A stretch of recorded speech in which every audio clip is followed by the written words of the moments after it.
2740 Meeting House Road and 3100 Upland Road. Good evening.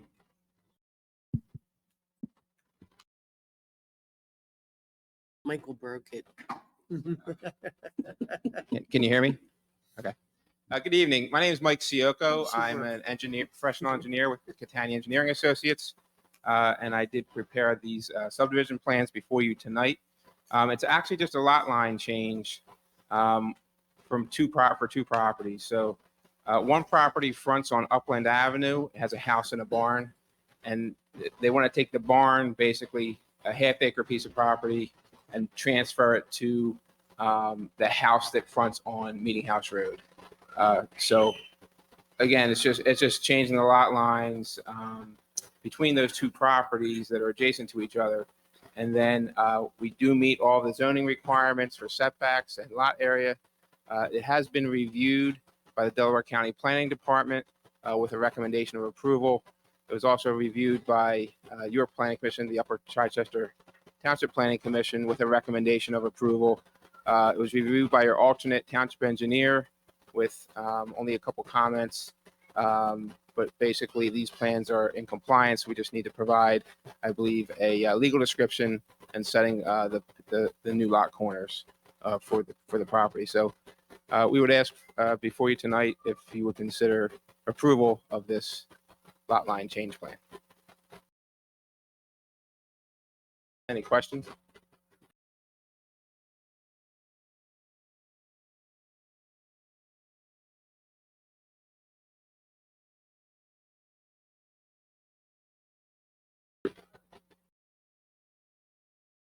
No, it would only be for setting of the lot corners, and I anticipate we'll do that beforehand, so you won't need to bother with an escrow.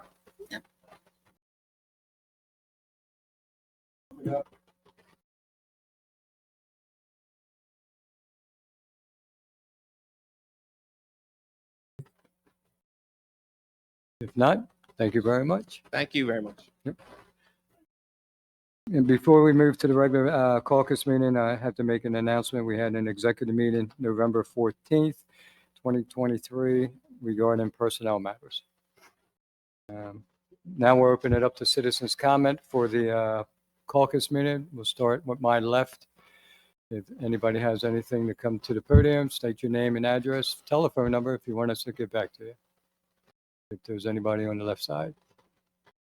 Anybody on the right side? Make note, no citizens comment tonight. We'll move along with the township professionals, move along with the engineers report, Lisa Catania Engineering. Thank you, Mr. President. You do have a copy of my report. Just a few things that I'd like to highlight. We have received a revised plan from 3033 Market Street. We're in process of reviewing that. They've also resubmitted to PennDOT. We found out today. So we are going to reach out to make sure that we have copies of all of the plans that they've provided to PennDOT. As part of the revision to the plan, they are still asking for a waiver of wetlands buffer.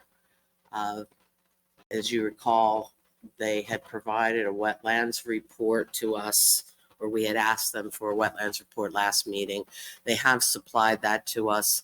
However, they are still encroaching on those wetlands just with a 25-foot buffer instead of the required 50s. Dunkin' Donuts, if I think everyone's probably noticed, they have fixed the sinkhole that was in front of the property.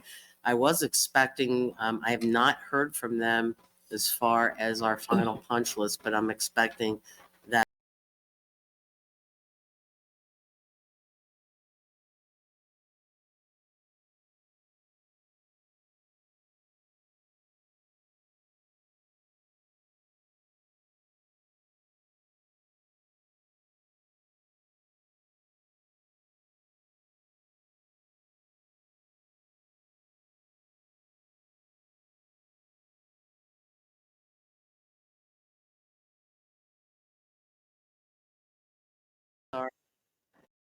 did do a review of their project, and there's quite a few comments that need to be addressed from the sanitary sewer standpoint.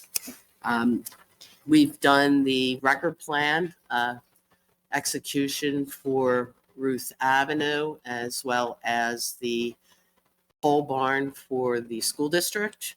So we're expecting that we'll have some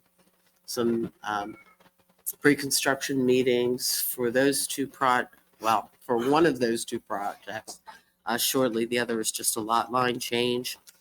We're working on several cost estimates for the LSA grants that went in, the PICO Green Region grant that went in, that I'm sure Commissioner Whitaker will discuss later. And we submitted the pre-scoping to PennDOT for the Green Light Go, the Market Street, Market I-95 project this past week.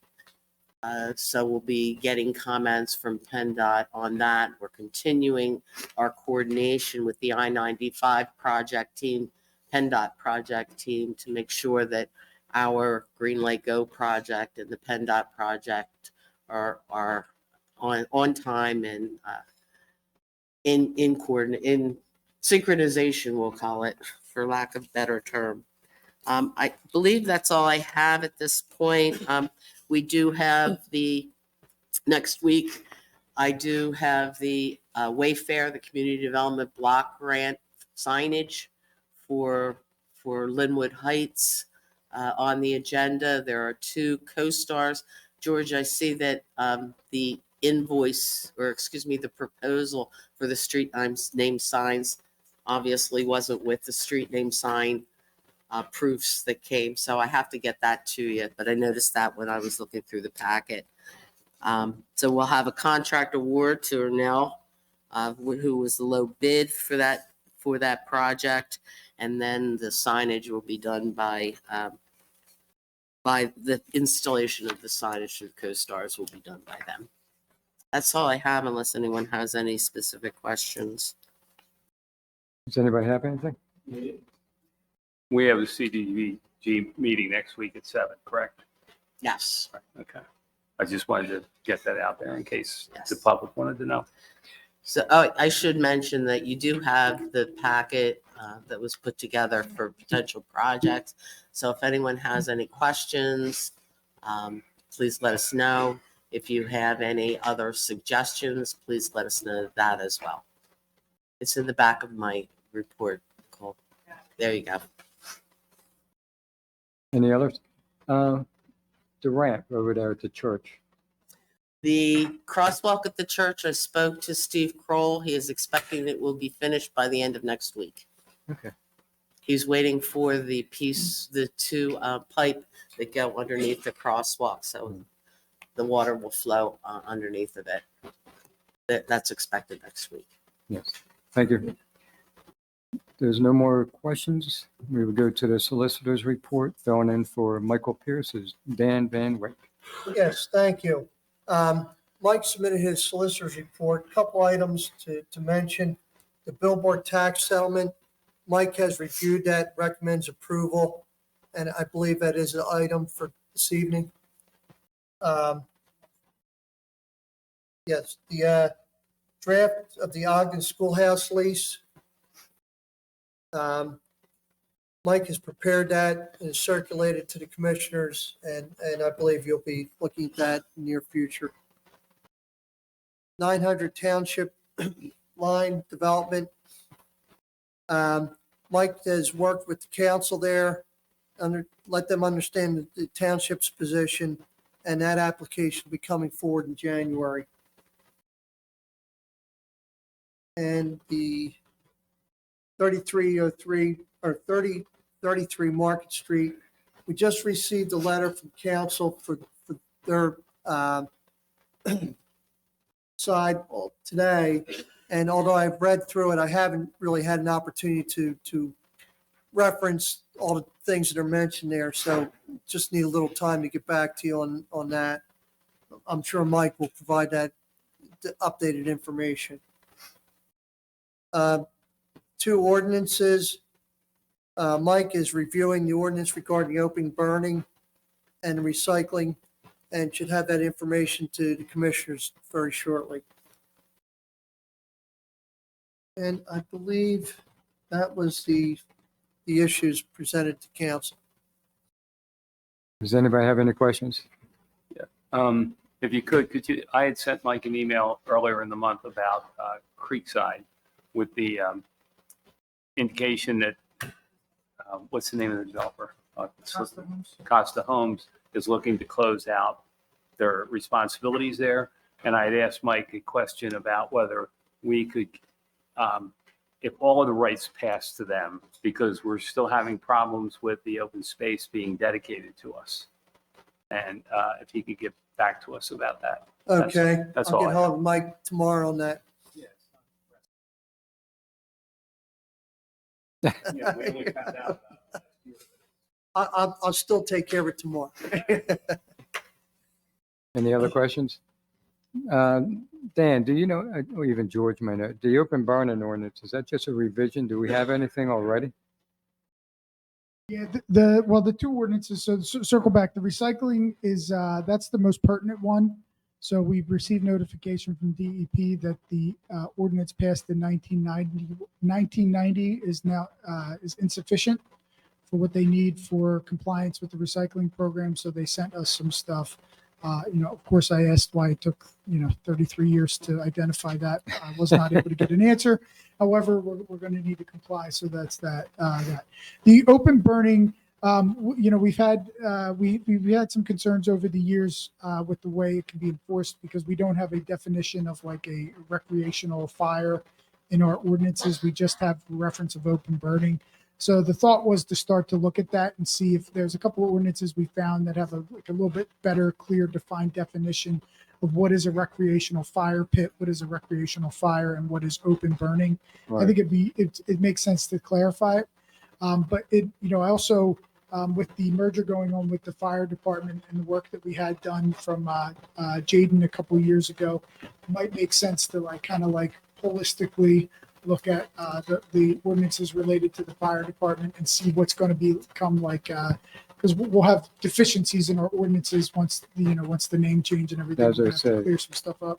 Yeah. So maybe a put together a little work group that to work on that for a couple months to kind of vet through all that stuff and see what needs to be changed and take the work that Jaden did and kind of mesh that with some of the newer regulations and see what we got. Okay. Thank you. There's no more questions. We'll move to the manager's report. I didn't forget you tonight. Good evening, everybody. Tonight's report. So just as an update, next week, I'd like to make a formal presentation on the final budget. So we will have put together, we'll keep it short, maybe like a 5 to 10 minute presentation to kind of articulate these numbers out into a representation of what work is going to happen next year and what our budget actually does. But in front of you tonight is a final budget. The first document is the budget changes from preliminary till final. There was some alterations that were made, which resulted in a bunch of other accounts having changes in them. So I wanted to give you a full comprehensive list of all of that. The law is that we cannot change any single line item for the positive over 25%, and then for the budget overall over 10%. None of those changes increased more than, I think the highest increase was 7.27 and the biggest decrease was 87. So, I'm sorry, there was a 20% increase on a small line item. So, but fortunately, we're still in compliance and it was a minimal overall impact to the budget. We are looking at an overall budget next year, expenditures of $15,743, $743,250 with revenues to match. Recently, we received our assessment, which was up year over year, which gave us a little bit more room in the in our real estate tax dollars. So our revenue is up slightly from that. We did have to take a little bit of a look at the revenue that we predicted in the EIT as we're trending better than we thought initially for this year. However, not as high as we were forecasting come about September. So we kind of moved some money around there. So that packet is there for you to review. And then the next items all relate to that. So in 2024, we'll be able to pass the real estate tax through a resolution because there is no increase to the millage. The millage stays flat for another year. We did have a trash fee increase. So this budget includes a $65 increase, taking the total trash fee to $305. So that was advertised appropriately in the Daily Times, and you'll have that ordinance in front of you next week. In addition to that, the state has raised the income level viable for the seniors and disabled individuals reimbursement for rent reimbursement and tax reimbursement. So I'm proposing that we pass a resolution increasing the trash fee exemption to the $45,000 mark, which is what the state has done. Typically, we've fallen in line with them when the state increases their income threshold. We increase the income threshold, so that's good because that'll help out some of our most vulnerable residents with that. Wait a minute. You're saying $45,000? $45,000. Yep. What is it now?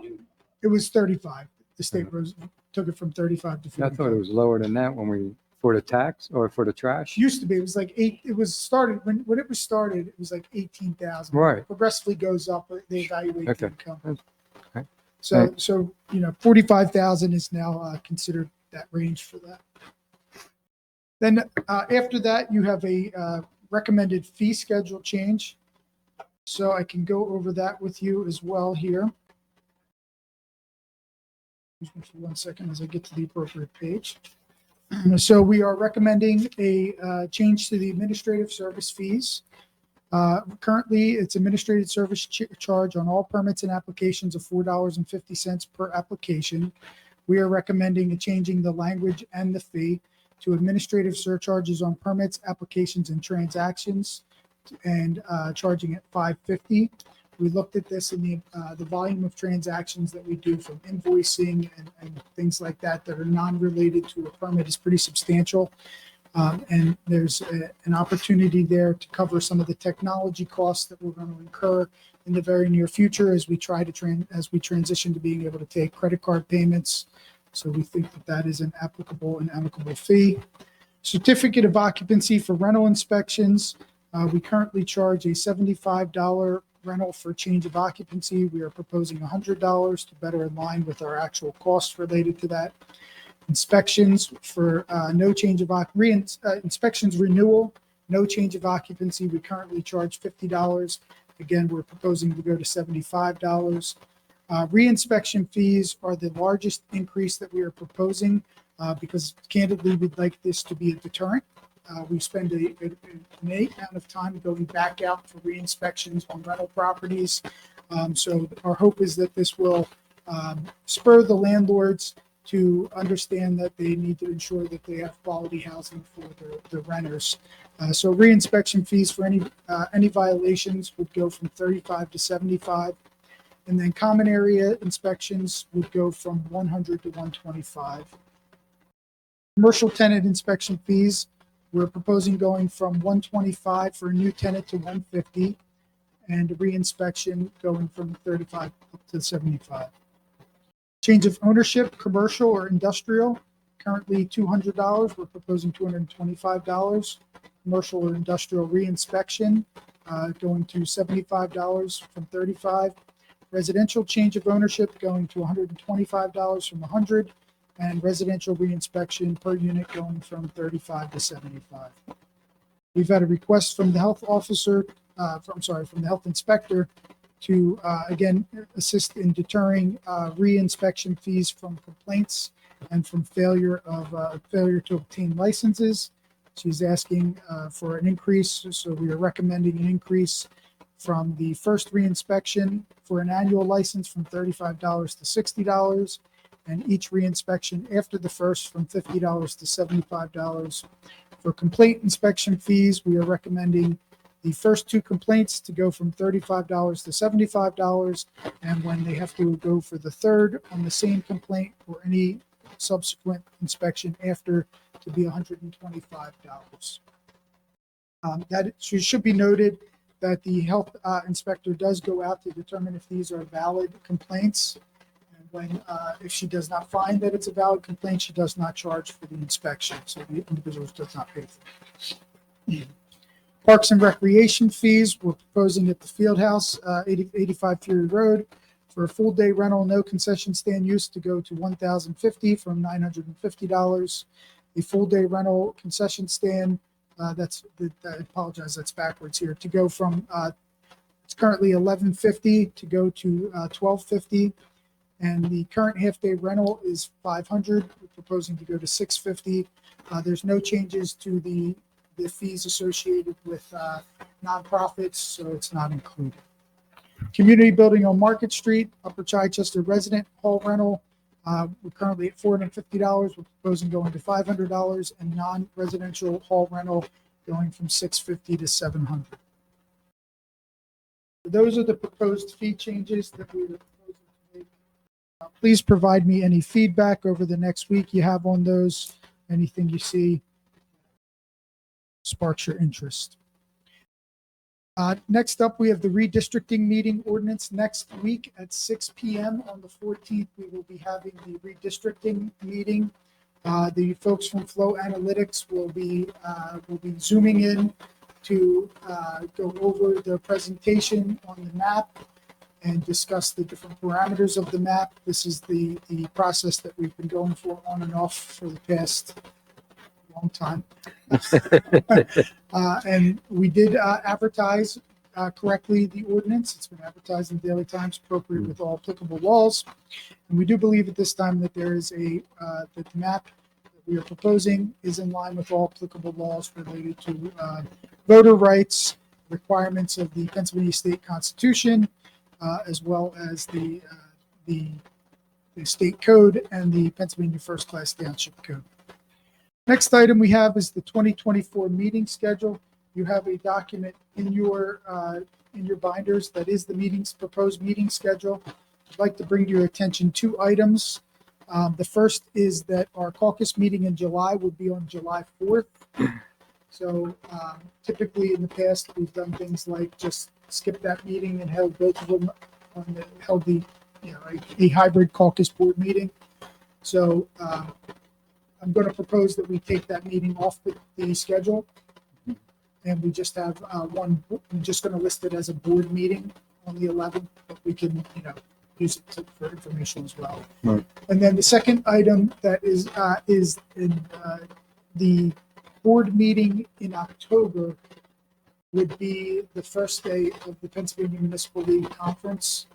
And I know this past year we had 3 commissioners go.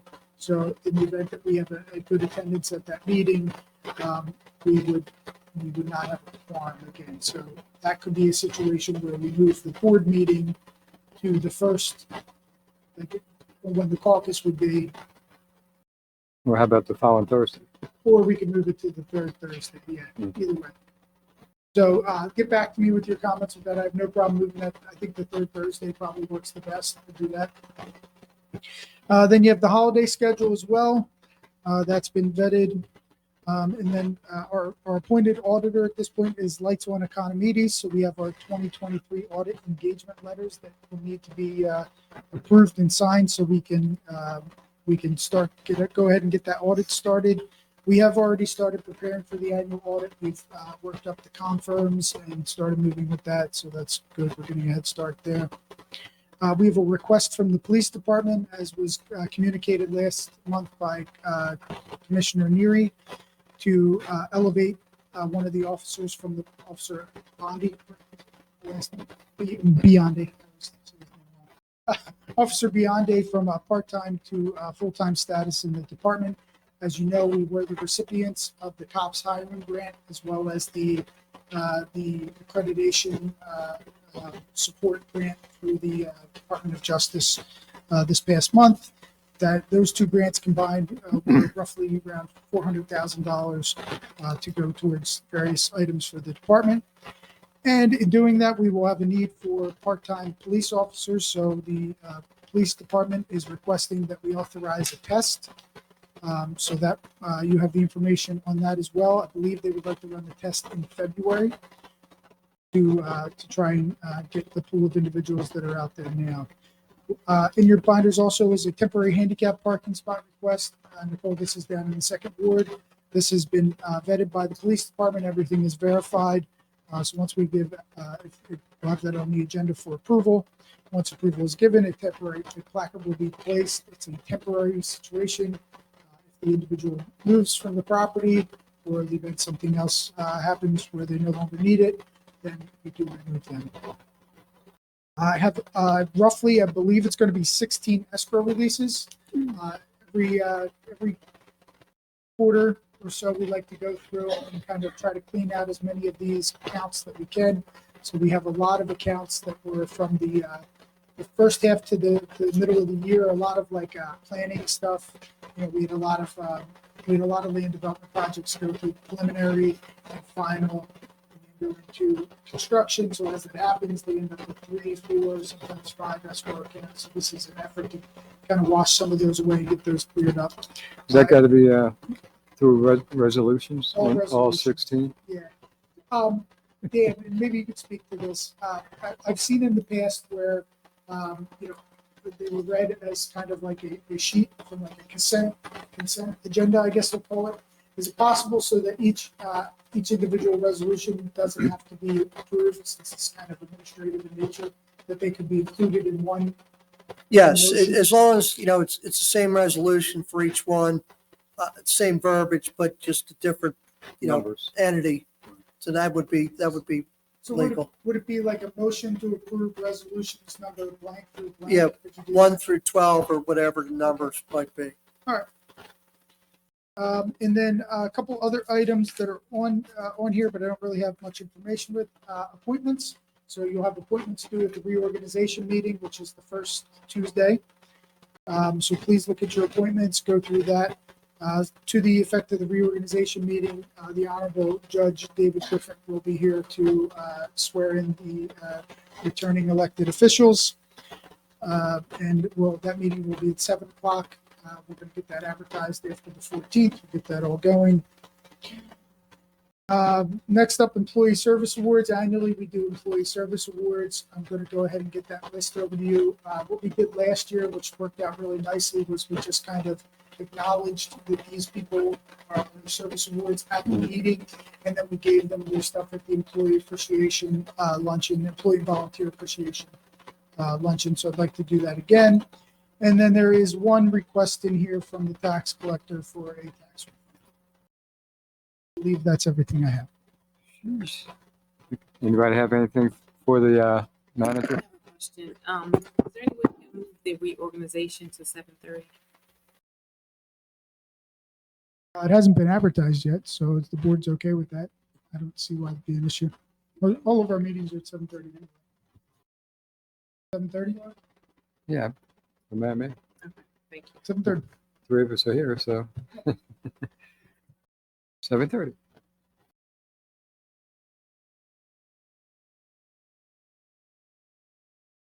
Thank you. George, I got a question on the fee schedule. Do we have, if I could get a copy, or do we have a new fee schedule yearly for the towing company? Or is it just whatever we had in the contract and that's the fee schedule? I'll pull the contract and then we can do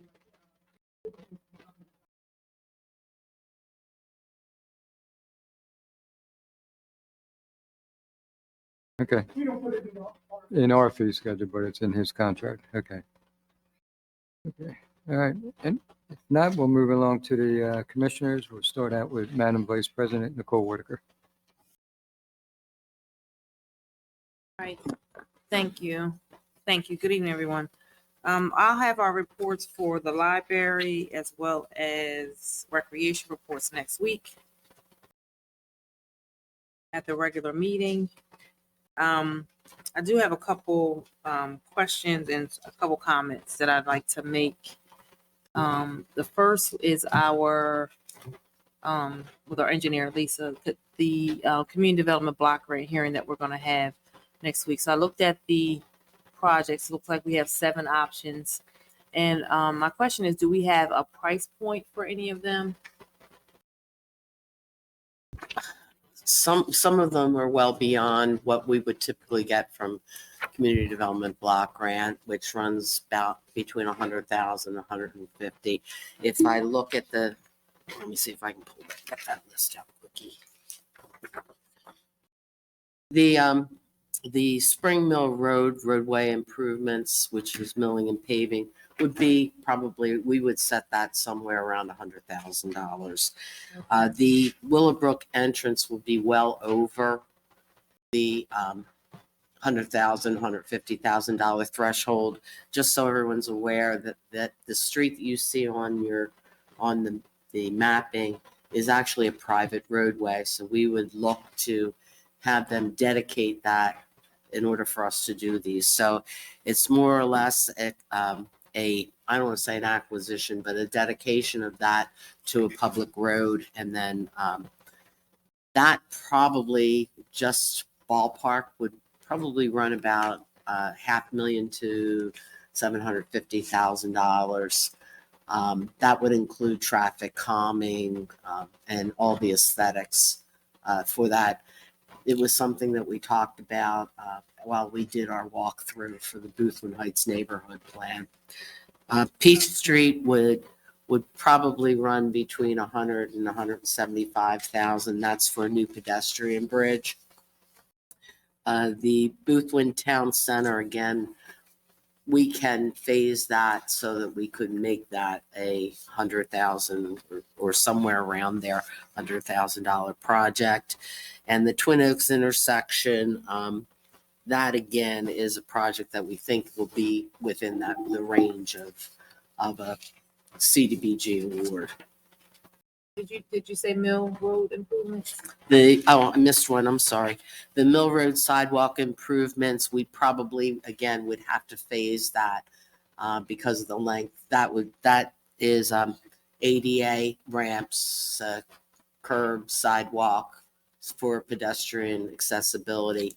You know, we've done the ADA ramps at Mill and Chichester Avenue. This would improve the area going down towards the park. At some point in time, we'd end up doing Bergdahl Park as well. And then I think what about Excelsior Drive Park? Did we do that? Did you say that one? The Excelsior Drive Park. I think my eyes may be tired tonight. That's okay. I missed that one as well. So we did put a grant application in for the one entrance of Excelsior Park. Would I see that one we would probably put in a community development block grant and then go for the 50% match money under the DCNR grant, so that we would have enough to finish that park project. Okay. All right. Thank you. Mm-hmm. That should help us kind of decide which priority project and which alternate project we want to select. Yeah, just a follow-up, that the Willowbrook entrance roadway dedication, that's the heavy lift, right? That's like that stretch project that's going to be, there's a couple different steps and it would have to be broken down into, probably 3 to 4 phases. The Okay. rest of these are all things that could be either, phased out over 1 or 2 different projects and or combined with the DCNR. Why would we spend $500,000 on a road that doesn't belong to us? And then we're going to try to get it dedicated to us, and then we have to maintain it? That's Well- almost as bad as Meeting House Road from Yeah, I Amos think- Creek to the Delaware State line. I think what was talked about through the planning for the Boothwyn Heights neighborhood area is that if we're trying to create welcoming environments and safe roadways, that intersection between that and Chichester Avenue, unsignalized, we see a lot of pedestrian traffic going across from the school. There's no sidewalks. There's no sidewalks right along the street there. It really doesn't. It's not conducive for like what actually happens in the area. So looking at all that area, saying that that's an area that we need to look at making things a little bit more pedestrian friendly, slow down the cars, fix some of the angles on some of the intersections. So the thought process was to look at this and say, I know it is a driveway, but is it a driveway? Because, everybody who uses, well, it's owned by Burger, which is Willowbrook Apartments, right? And it's utilized to access Willowbrook Shopping Center on both sides as well as that, right? So should their driveway serve the common, purpose of anybody looking to travel to the two shopping centers? Or does it really kind of like, is it really more of a public road that just kind of is a private driveway? So it might make sense in the long run, but it's a very heavy lift. I think our money could go elsewhere through things that I'm not trying to be. I already saw it on Meeting House Road. I mean, we take a state highway, now got to maintain it. And it takes a good portion of your road program just to pave it, which was never paved forever. And then we still have to plow it, salt it. And in my opinion, why are we fixing, because Singer owns the shopping center, Berger owns the thing. If it's that bad of a issue, maybe the state ought to be going to them and saying, how do we fix that intersection coming in? And why would we use money to put sidewalks in to more? And I understand we want that walkability all the way up Chi Avenue, but you're doing them the favor of putting sidewalks into their complex on their road.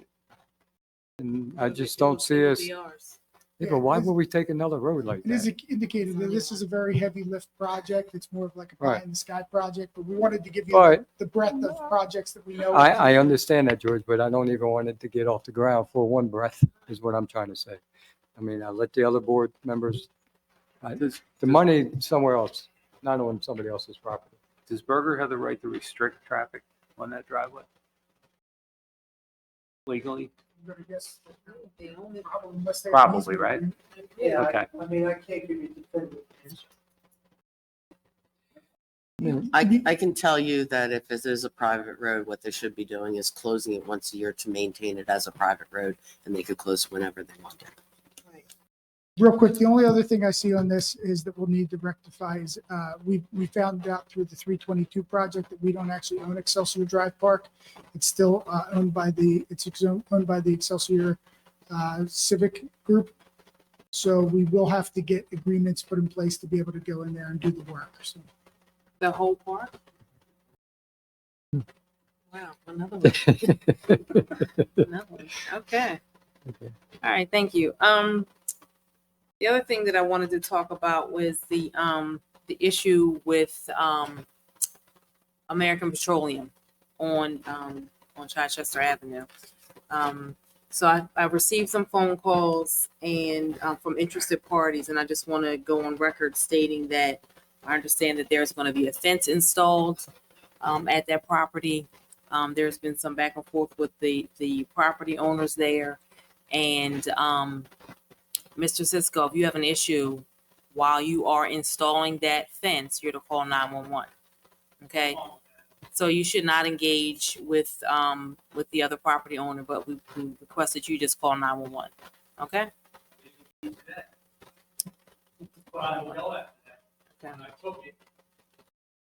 So I'll take back the case. dial 911. Yeah. Thank you. Thank you. Yeah. And so that's all I have. Anything to be brought to attention of Commissioner Whitaker? Now we'll move to Commissioner Joe Neary. Thank you. Good evening. Most of the items George covered for the police department, and the financials are here. I would like to make a general announcement that, this past weekend, and this has been going on for several years. I forget how many years, because I always forget, Ray. About 5 years. Okay. Ray has been putting together what they refer to as a shop with a cop. This past weekend, this has become an annual event, and it's coordinated by Ray with the cooperation of the entire department. This past weekend, they took 14 families to Walmart, and each of them shopped with an officer, including the chief. And annually, they do about 25 to 30 families. They're vetted generally by the Chichester School guidance counselors as to need. The chief showed me a picture of a couple people that he did today, and the little girl's face was like a grin from ear to ear. It was really very heartwarming. And, I want to, say thank you very much to the police department, particularly to Ray, who never wants credit, but deserves to get a lot of credit for doing this. And it's a wonderful thing you do. Thank you. Oh, yeah. Thank you. Thank I you. saw some pictures online, so it's a good event. Yeah, thank you. Yeah. Yeah. Yep, thank you. That it, Joe? That's it. Okay. Anything to be brought to the attention of Mr. Neary? Is Mike's reports here? I mean, it's basically in the agenda. Yeah, right. So we'll go to my report. All the reports are on file, should have been in the package tonight. Other than that. Oh, this Monday, the 11th, I'm not sure if anybody registered or not. The emergency management exercise will be down at the Market Street building. So not up here. So if you didn't, they just want you to register just because of, I guess, the food for the dinner. So it's a exercise emergency management wants to put on with the project they did with the, I guess, the whole plan for Upper Chichester. So they just want to not say if we're ready. It's just what we do know and what we need to improve, or what we don't know and what we need to do. So it's not criticism. Nobody's perfect. And we spent some money this past year with a group to help create a plan for the emergency management in Upper Chichester. So now they're implementing a exercise. And you have a few college people involved with this in the exercise. You have the emergency management team. So it's what do we do? How do we do it? Whose job is what? So I think it's going to be an eye opener, and I think it's a good thing because I do know there was a little bit of frazzle when we had to bring all the schools up here to one building.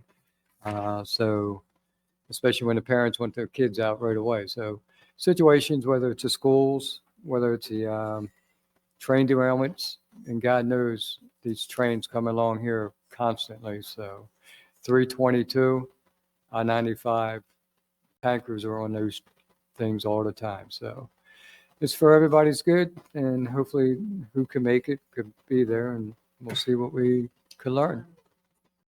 I think I don't have the time. The dinner's 5:30, and I think it's 6:30 or 7 o'clock is when they start the exercise. So Thank you. if anybody has anything for me, if not, need a motion to adjourn. Whoop, whoop, whoop, back up. Wait a minute. You got new business on here now? All right, so I'll just make an announcement. I thought we had new business on here. Just want to send our condolences to Commissioner Joe Biaco and his wife Ruth Ann Biaco for the loss of her brother, which is why he's not here this evening. Thank you. If we don't have anything else, I need a motion to adjourn. Second. All in favor? Aye. Good night.